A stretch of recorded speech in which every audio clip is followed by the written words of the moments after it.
SIR চালু হয়েছে 2002 সালের পরে এসছি, আমার কি হবে বলো? আমার তো একটা মেয়ে আছে।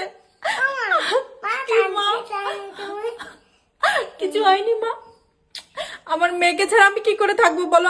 আমার আমার আমার মেয়ের থেকে আমাকে আলাদা করে দেবে?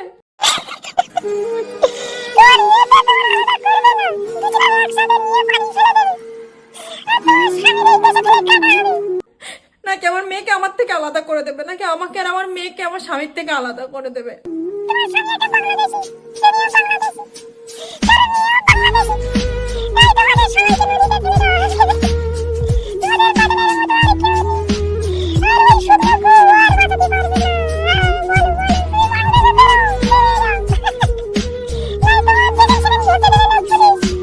আচ্ছা, আমি যদি বাংলাদেশে চলে যাই তাহলে আমার মেয়েকে কে দেখবে? আমার মেয়ে কাকে মা বলে ডাকবে বলো?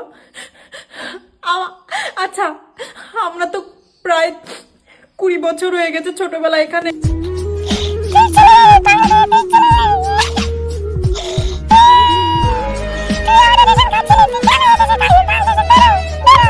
এসছি, দেশকে ভালোবেসেছি, এই দেশের সবকিছু নিজের করে নিয়েছি।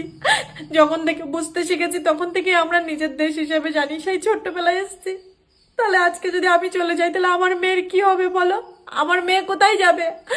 আমার মেয়ে যদি এদেশীয় হয় তাহলে আমি কোথায় যাব বলো? দেখো বৌদি, আমি পুরো তোমার ফুল ভিডিওটা শুনেছি। তুমি মরো আর বেঁচে থাকো, তুমি 20 বছর আসো, 25 বছর আসো, তুমি বাংলাদেশে এসেছো কি গান মারাতে? ইন্ডিয়ায়, হ্যাঁ? তো আমরা মোতার গান হানে তুমি চলে গেছো এখানটা, কি গান মারা দিয়েছো?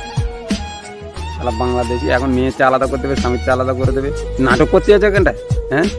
আলাদা করে দেবে ভিডিও করে বাল কি বোঝাতে চাইছো তুমি? তুমি একটা বাংলাদেশি, ভিডিও করে লোক ঘাড় ধাক্কা দিয়ে তোমাকে বার করে দেবে, রাস্তা দেখা পেলে লোক তোমার ধরে মারবে। ভিডিও করে কাজ কিছু বোঝাতে হবে না। সরকার যেটা করে, সরকার যদি থাকার আইন দেয় থাকবে, তাহলে গান নিয়ে পঁয় পঁয় করে মূর্তি ছুটবে বাংলাদেশে। বাংলাদেশ দেখবে কোথায়? এই দেখো পঁয় পঁয় করে ছুটবে, পঁয় পঁয় করে। ওই দিকে বাংলাদেশ পঁয় পঁয় করে ছুটবে বাংলাদেশ। তুমি বেশি গান মারানোর চিন্তা সোশ্যাল মিডিয়ায় করবে না, ঠিক আছে? ভিডিও বন্ধুরা বেশি বেশি করে ভিডিওটা শেয়ার করে এই বৌদির কাছে পাঠিয়ে দাও। আমি কি বলতে চেয়েছি বৌদিকে।